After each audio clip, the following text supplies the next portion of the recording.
நீங்கள் எங்கள் மண்ணை திருடி, எங்கள் மணலை திருடி, எங்கள் வளத்தை திருடி, எங்களோட நிலங்களை ஆட்டையை போட்டு, எங்களோட பெண்களோட பாதுகாப்பை திருடி, இப்போ இந்த போதை, இந்த கலாச்சாரத்தினால இளைஞர்களோட வாழ்க்கையை திருடி, இதெல்லாம் பண்ணி முடிச்சு இன்றைக்கி எங்கே வந்து நிற்கிறாங்கன்னா, கிட்னி திருட்டில் வந்து நிற்கிறாங்க.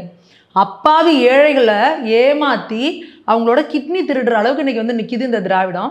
அவன் பேரே பாருங்கள், திராவிட ஆனந்தன். இதுதான் எக்ஸாம்பிள். திராவிடம் அப்படின்னாலே என்ன செய்வாங்க அப்படின்றதுக்கு இது ஒரு எக்ஸாம்பிள். எங்கள் தமிழ்நாட்டில் எந்த ஒரு நாதாரித்தனம் நடந்தாலும் அங்கே பார்த்தீங்கன்னா ஓடி வருகிறான் உதய சூரியன் அப்படிங்கிற மாதிரி ஒரு உடன்பிறப்பு இருப்பாங்க. இது என்னன்னு தெரியல, என்ன மாயமோ தெரியல.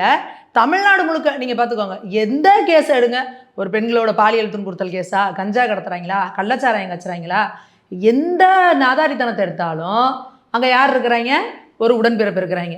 இதை நீங்கள் வந்து தமிழக மக்கள் வந்து புரிஞ்சுக்கணும். இந்த திராவிடம் அப்படிங்கிறதுக்கு என்ன பண்ணிட்டு இருக்குன்னா, 1967 இவங்க வந்தாங்க பாருங்க, அப்பேலேருந்து இப்போ வரைக்கும் என்ன தான் பண்ணிட்டு இருக்காங்க? இங்கே தமிழ்நாட்டோட கிட்னியை திருடிட்டு தான் இருக்காங்க இவங்க. எப்படி இன்னைக்கு இந்த நாமக்கல்ல மக்கள்கிட்ட ஏமாற்றி, ஒரு வீட்டில் இருக்க பெண்களை ஏமாற்றி அவங்கக்கிட்ட வந்து அந்த கிட்னியை வாங்குறது, அதுக்கு காசும் கம்மியாக கொடுக்குறது. இது எப்படின்னா, இந்த வனவாசத்தில் கண்ணதாசன் எழுதியிருப்பார் கலைஞர் அவர்களை பற்றி. அவர் ஒரு மிகப்பெரிய ராஜதந்திரி. எப்படின்னா, பாலியல் தொழில் பண்ணுற வீட்டுக்கு போயிட்டு அந்த அம்மா கூட இருந்துட்டு, நீ வந்து என்னை திருப்திப்படுத்தணும்னு சொல்லி அந்த அம்மாட்ட காசியை திருப்பி பிடிக்கிட்டு வந்துடுவார். அதே வழி வந்தவங்க அவங்க பாடம் படித்தது பாருங்கள், அவங்கக்கிட்ட போய் பாவம் கிட்னியையும் வாங்கிட்டு அதுக்கு உண்டான காசையும் கொடுக்காம அதையும் ஏமாற்றி அதுலேயும் இவனுங்க கொள்ளையடிச்சிருக்கானுங்க. கிட்னியும் வாங்கிக்கிட்டு காசையும் கொள்ளையடிச்சிருக்கானுங்க.